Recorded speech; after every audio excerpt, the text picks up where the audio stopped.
नमस्कार, आप देख रहे हैं लंच ब्रेक। आपके साथ हूं मैं नेहा बाथम। यूपी के बलिया की बात करेंगे, जहां पर एसडीएम और सीओ की मौजूदगी में एक शख्स की सरेआम हत्या कर दी गई, जिसको लेकर अब बवाल मचा हुआ है। आज भी उस इलाके में तनाव है, जहां कल ताबड़तोड़ गोलियां चलाई गई थी। इस पूरे मामले का मुख्य आरोपी अब तक पुलिस की गिरफ्त से बाहर है। हालांकि कुछ अन्य आरोपियों को पुलिस ने गिरफ्तार किया है।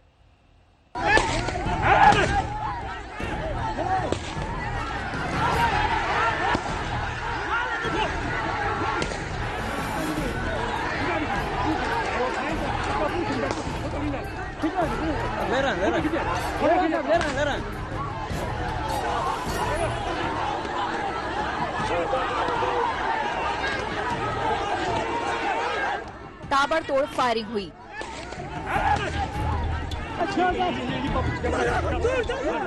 लाठी डंडे चले। एकदम ले रहा है सर। गोली लग गया।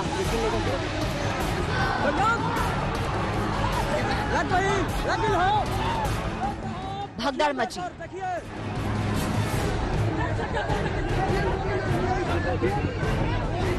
वो काट के दे देंगे आपको।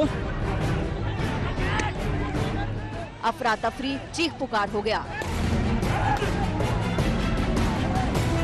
इन खौफनाक तस्वीरों में वो सब कुछ है जो किसी के रोंगटे खड़े कर दे। यूपी के बलिया में दुर्जनपुर गांव में सरेआम ऐसी वारदात हुई कि हड़कंप मच गया। बड़े अफसरों की टीम के सामने ही गोलियों की बारिश कर दी गई और एक शख्स को मार डाला गया। जिस जगह पर हंगामा बरपा है, कोटे की दुकान के लिए बैठक चल रही थी। खुद एसडीएम मौजूद थे, सीओ साहब भी मौजूद थे, तमाम पुलिस वाले भी थे, लेकिन मर्डर हो गया। गोली लग गया।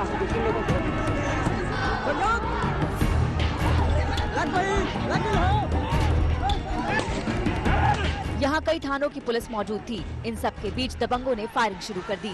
गोलीबारी में जख्मी शख्स को फौरन अस्पताल पहुँचाया गया, लेकिन उसकी जान नहीं बचाई जा सकी।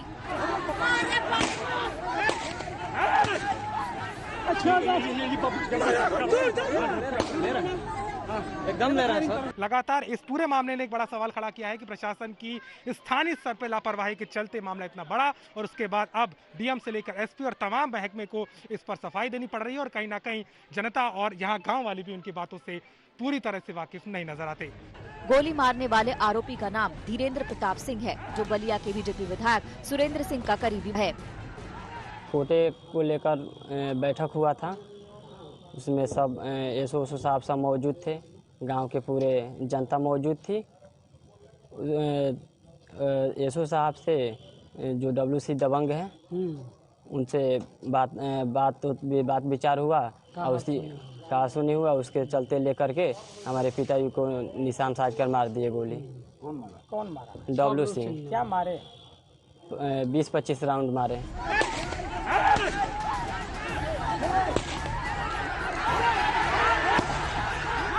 घर वालों का आरोप है कि आरोपी दनादन गोलियां दाग रहे थे, फिर भी पुलिस उन्हें बचाने में जुटी हुई थी और पीड़ित पक्ष के लोगों को मारपीट कर भगा रही थी।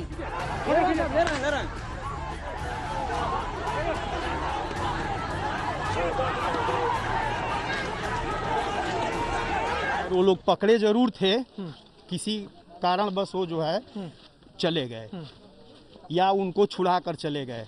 हाँ, पुलिस जो है उस समय असफल मानी गई। और क्या है, हम लोगों की यही मांग है कि प्रशासन से चाहे पुलिस वालों से कि हम लोगों की सुरक्षा प्रदान की जाए और उन लोगों की जल्द से जल्द गिरफ्तारी की जाए।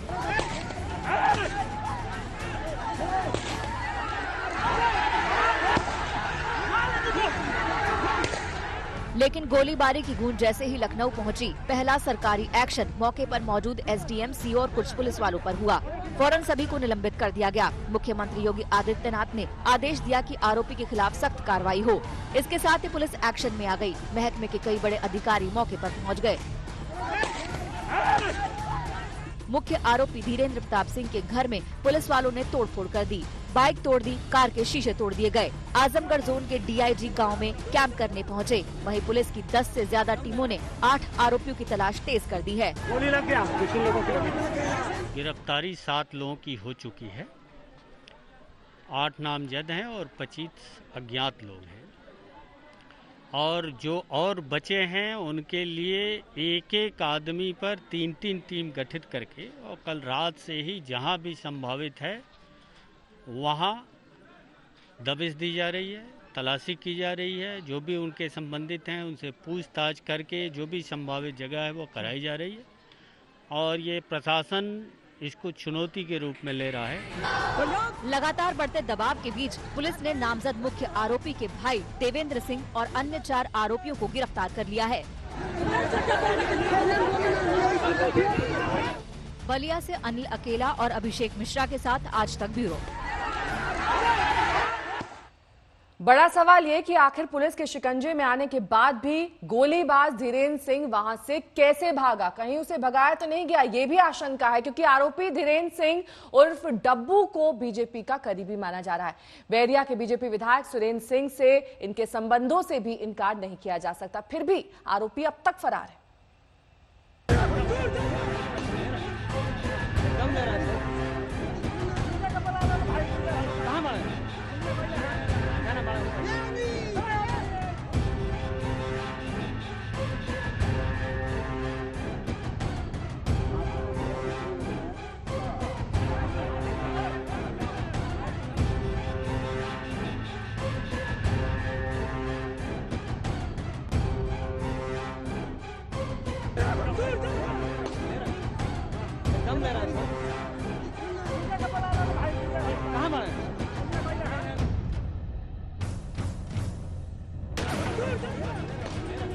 जब गोलियां चल रही थी, जब चीख पुकार मची थी, जब लोग जान बचाकर भाग रहे थे,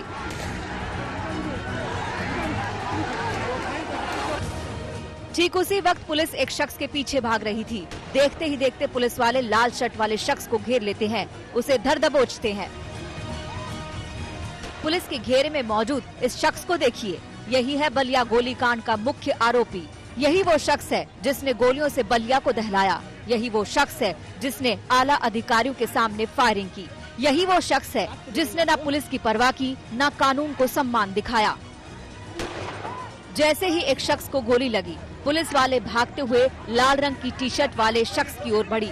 आप तस्वीरों में देख सकते हैं कैसे पुलिस वालों ने इस शख्स को चारों ओर से घेर लिया, लेकिन पुलिस कह रही है सभी आरोपी फरार हैं। अब तक कोई पकड़ में नहीं आया। वो तो धरपकड़ के लिए छापेमारी कर रही है, मुख्य आरोपी की तलाश कर रही है।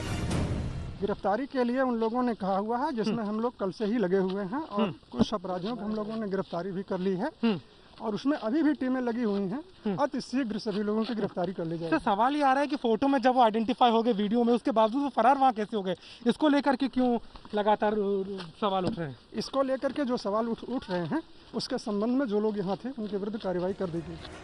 पुलिस की गिरफ्त में आए मुख्य आरोपी धीरेन्द्र सिंह की तस्वीर सामने आई तो पुलिस वालों के बोल बदल गए। जो पुलिस वाले सभी आरोपियों को फरार बता रहे हैं, उन्हीं के आला अधिकारियों को बोलना पड़ा कि गोली चलाने वाले धीरेन्द्र प्रताप सिंह को पुलिस ने पहले ही पकड़ लिया था, लेकिन बाद में भीड़ का फायदा उठाकर वो भाग गया। मृतक के भाई द्वारा बताया गया कि वो मौके पर पुलिस द्वारा पकड़ा गया था, भीड़ भाड़ का फायदा उठा करके वो निकल गया। निश्चित रूप से पुलिस की लापरवाही प्रथम दृष्टया जो परिलक्षित हुई है। मृतक के भाई का तो आरोप है कि पुलिस ने जानबूझकर मुख्य आरोपी धीरेन्द्र प्रताप सिंह को भगा दिया। कौन सच बोल रहा है और कौन झूठ पता नहीं, लेकिन ये सच है कि आरोपी धीरेन्द्र प्रताप सिंह स्थानीय बीजेपी विधायक सुरेंद्र का करीबी है। उसकी कई तस्वीरें सुरेंद्र सिंह के साथ सामने आई हैं। यहाँ तक कि अपने फेसबुक लाइव में भी वो सुरेंद्र सिंह का गुणगान करता दिख रहा है। बलिया जनपद के जनपद वासियों को, माताओं बहनों को हार्दिक अभिनंदन वंदन है और भाजपा शीर्ष नेतृत्व को हृदय की गहराई से हम लोग बधाई देते हैं। भाजपा कार्यकर्ता बलिया जनपद के। आरोपी धीरेन्द्र सिंह सेना का पूर्व जवान रहा है, लेकिन अब उसकी दबंगई चलती है। दुर्जनपुर का गोलीकांड इसकी तस्दीक भर है, जहां पुलिस और कानून पर गैंगवारी भारी पड़ी। बलिया से अनिल अकेला और अभिषेक मिश्रा के साथ आज तक ब्यूरो। और इस पूरे मामले पर बलिया से बीजेपी विधायक सुरेंद्र सिंह ने यह माना है कि गोली चलाने वाला मुख्य आरोपी बीजेपी का कार्यकर्ता है। धीरेन्द्र प्रताप सिंह जी हमारे चुनाव में, लोकसभा के भी चुनाव में एक सहयोगी कार्यकर्ता के रूप में हमारा सहयोग भारतीय जनता पार्टी का सहयोग किए हैं। मैं कैसे कह सकता हूं कि मेरा सहयोगी नहीं, बिल्कुल ही इसको मैं बिल्कुल मैं झूठ नहीं बोलता। हकीकत है कि हम बीजेपी का वो सहयोगी था, लेकिन चूंकि गलत गोलीकांड जो है दुर्भाग्यपूर्ण है, इसको हम लोग अच्छा नहीं मानते। रही बात यह कि वो भाजपा के सहयोग में रहता था, लोकसभा चुनाव में भी और विधानसभा चुनाव में भी कोई भी ऐसा चुनाव नहीं रहा जिस समय बीजेपी का सहयोगी परिवार नहीं किया। धीरेन्द्र सिंह यदि आत्मरक्षा में गोली नहीं चलाया होता तो कम से कम उसके परिवार के दर्जनों लोग मार दिए गए होते और उनके गोल के दर्जनों लोग मार दिए गए होते। लेकिन जिस तरह से प्रशासन अपनी कार्रवाई सुनिश्चित कर रहा है, उससे मैं जरूर ये अपना आग्रह करूंगा कि दूसरे पक्ष के भी पीड़ित लोगों की पीड़ा को लोग समझें और उनकी पीड़ा को भी देख करके जो न्याय हो सके उनको भी देने का कष्ट करें। यदि वो आत्मरक्षा में कोई गोली चलाया है, अपराध हो सकता है, लेकिन आत्मरक्षा के लिए ही लाइसेंस निर्गत होता है। धीरेन्द्र सिंह डब्लू ने यदि आत्मरक्षा में गोली चलाया है तो गलत काम जरूर है, लेकिन उनके सामने मरने और मारने के अलावा कोई दूसरा विकल्प नहीं था। अब यूपी के बाराबंकी की बात करेंगे, जहां पर एक दलित लड़की से हैवानियत की गई है। वहां हाथरस जैसी ही घटना सामने आई है और पुलिस की लापरवाही भी देखने को मिली है। इस संगीन वारदात को लेकर पीड़ित परिवार कई गंभीर सवाल खड़े कर रहा है।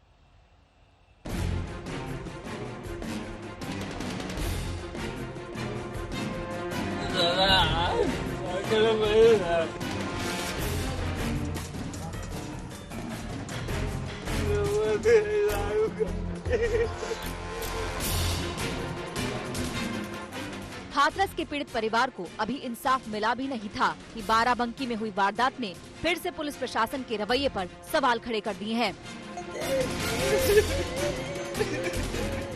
आपको बताएंगे कि बाराबंकी पुलिस कैसे सवालों के घेरे में है, लेकिन उससे पहले आज की पूरी वारदात जान लीजिए। दलित परिवार के मुताबिक उनकी नाबालिग बेटी 14 अक्टूबर की शाम खेत में धान की फसल काटने पहुंची थी। तभी उसके साथ गुनाहगारों ने हैवानियत की हदें पार कर दी। गर्दन से उसके हाथ बांध दिए, इज्जत लूटी और फिर हत्या कर दी। हमारी लड़की के साथ जब वहाँ रेप देखा, गला दबावा, मान लो वहाँ डायरिया, हाथ पैर बंधे थे। बिटिया से दरिंदगी से टूटा परिवार पुलिस के पास पहुंचा। वो लगातार कहते रहे कि गैंग रेप हुआ है, लेकिन पुलिस वालों ने लीपापोती में कोई कसर नहीं छोड़ी, सिर्फ हत्या का केस दर्ज कर लिया। गैंग रेप की बात तक नहीं सुनी। लेकिन पोस्टमार्टम रिपोर्ट आई तो बाराबंकी पुलिस की बोलती ही बंद हो गई। रिपोर्ट में साफ साफ जिक्र था कि लड़की के साथ गैंग रेप हुआ। इस रिपोर्ट के हाथ में आने से पहले ही पीड़िता का अंतिम संस्कार हो चुका था। घर वाले आरोप लगा रहे हैं कि पुलिस वाले पोस्टमार्टम के फौरन बाद ही लाश के अंतिम संस्कार का दबाव डालने लगे। हाँ सर, हम लाश को उठने नहीं दी अपनी लड़की को कि मैं अंतिम संस्कार नहीं करूंगी। मैं नहीं करूंगा तो सब लोग, पुलिस ने दबाव डाली कि अंतिम संस्कार करने दे। पुलिस हमें दबाव डाल रही, अपने मन से जो लिखाया वो लिखा दी। हमें अंगूठा लगवा ले, हमको साहब नहीं। आपके बच्चे के साथ गैंग रेप हुआ? हाँ, क्या हुई? हाँ। तो पुलिस ने क्या दबाव डाला आपके? वो अपनी मर्जी से जो लिख के दिए, हम अंगूठा लगा दिए। पीड़ित परिवार को भरोसा नहीं हो रहा है कि अब उनकी बिटिया इस दुनिया में नहीं है। रो रो कर उनका बुरा हाल है। लेकिन पुलिस के पास अपनी लापरवाही का कोई जवाब नहीं। उनके पास कहने को सिर्फ यही है कि कुछ लोगों से पूछताछ की जा रही है। 15/10/2020 को मृतका के पोस्टमार्टम के आधार पर धारा 376 की बढ़ोतरी की गई है। प्रारंभिक जांच में प्रकाश में आए संदिग्धों से लगातार पूछताछ की जा रही है। इस मामले में हुई पुलिस की लापरवाही के आरोपों पर विपक्ष सरकार पर सवाल उठा रहा है। साथ ही मामले में ढिलाई बरतने वाले पुलिस कर्मियों पर एक्शन की भी मांग उठने लगी है। पुलिस का रवैया यह रहा कि पुलिस ने सही बात उसमें नहीं लिखी है, जबकि मौके पर पूरे गांव वालों ने देखा है कि उसके दोनों हाथ ऐसे पीछे उसके शर्ट से और बालों से बांध दिए गए थे और पूरी नग्न अवस्था में थी। लेकिन ये बात तहरीर में नहीं लाई गई है। इस घटना को पूरा दबाने का प्रयास किया जा रहा है। मेरी तो ये भी डिमांड है कि उन पुलिस कर्मियों के खिलाफ कार्रवाई हो, सबसे पहले जिन लोगों ने ये तहरीर ही गलत लिखाई है। इस वारदात के बाद ये बात तो साफ हो गई है कि यूपी पुलिस ने हाथरस कांड से सबक नहीं लिया। बाराबंकी से सैयद रेहान मुस्तफा के साथ आज तक ब्यूरो। हाथरस मामले में सीबीआई सच के सबूतों की तलाश में जांच तेज कर चुकी है। सीबीआई आज आरोपियों को रिमांड पर लेकर पूछताछ कर सकती है और जांच के तीसरे दिन कल सीबीआई ने आरोपियों और पीड़िता के परिवार वालों से पूछताछ की थी।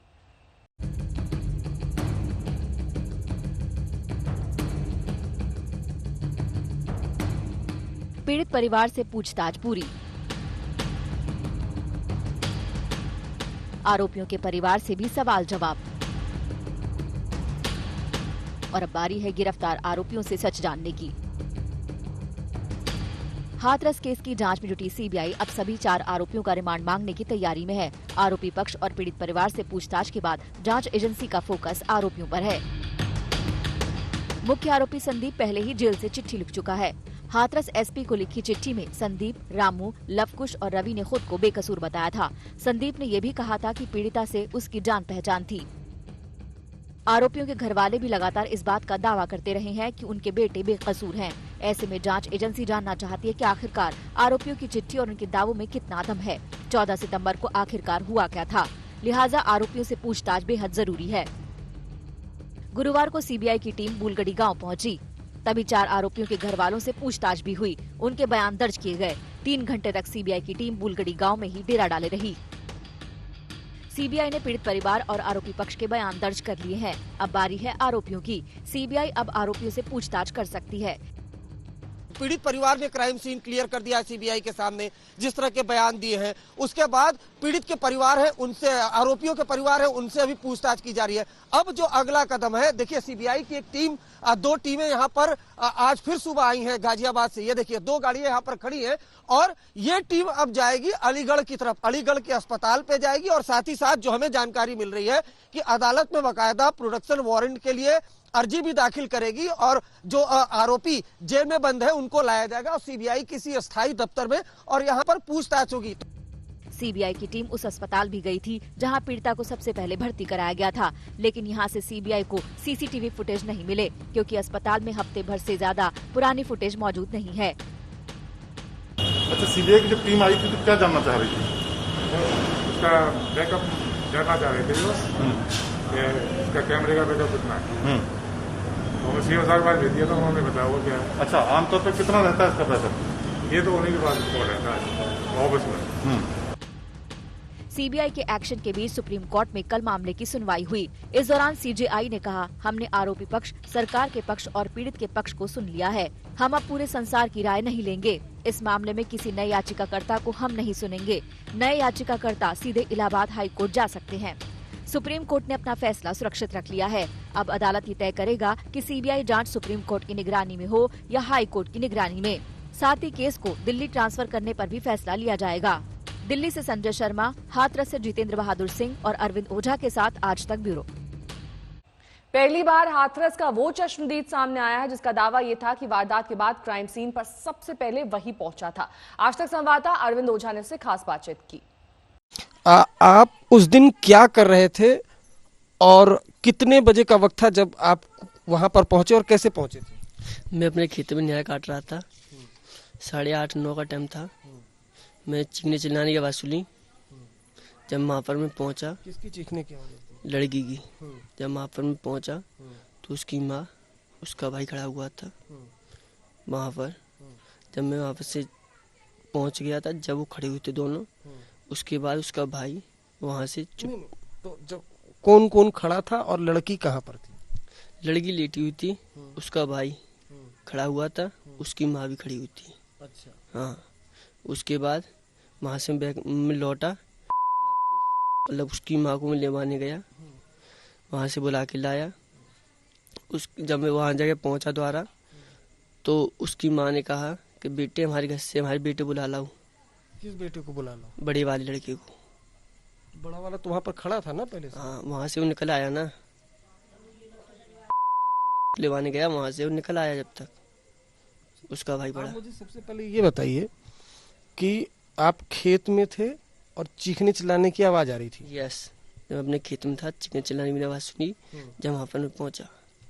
क्या स्थिति थी वहाँ पर? लड़की की स्थिति क्या थी, क्या कंडीशन थी, उसके बारे में बताइए। वो मैं ज़्यादा नहीं देखा, लेटी हुई थी, इतना ही देखा मैंने बस। क्यों उसके क्यों आप नहीं देख पाए बहुत ज़्यादा देर, मतलब क्या? मैंने देखा नहीं जाता, बस इतना ही देखा मैंने। उसकी माँ, उसका भाई खड़ा हुआ था, लड़की लेटी हुई थी, इतना ही देखा मैंने। चीख रही थी, मतलब करा रही थी? हाँ, जब करा रही थी, जब वहाँ पर मैं पहुँचा जब भी करा रही थी। अच्छा। हाँ, उसके बाद में लव उसकी माँ को बुलाने गया। जब वहाँ पर मैं वापस लौटा, उसने की माँ ने कहा कि बेटे हमारे बेटे बुला लाओ। जब वहाँ पर मैं गाँव में आया, मैंने उससे भाई से कहा, मेरी भाई तेरी बहन परेशान है। उसका भाई बोला कि हाँ आ जाऊँगा, जब 4-6 लोग आ जाएंगे जब। उसके बाद मैं अपने घर आया, अपने माँ से कही, मैंने भाई से कही। जब माँ पहुँचे जब तक वहाँ 4-6 लोग इकट्ठे हुए थे। उसके बाद उसे उठा के ले गए थाने। आप जो कह रहे हैं अभी बहुत बड़ी बात कह रहे हैं, सीबीआई भी आपसे ये पूछताछ करेगी, तो आप यही बात बताएंगे सीबीआई? बताएंगे जी, बताएंगे। मैं एक बार फिर आपसे सीक्वेंस पूछना चाहता हूँ कि कितने बजे का वक्त था, आप क्या कर रहे थे और किस तरह से आवाज सुनी आप मौके पर पहुंचे? मैं तो अपने खेत में नया काट रहा था, जब मैंने आवाज सुनी, जब मैं वहाँ पर पहुँचा, उसकी माँ और भाई खड़े हुए थे और लड़की लेटी हुई थी। आपने क्या कुछ देखा कि आपका? बस मैंने इतना ही देखा कि उसकी माँ और भाई खड़े हुए थे, लड़की लेटी हुई थी, इतना ही देखा।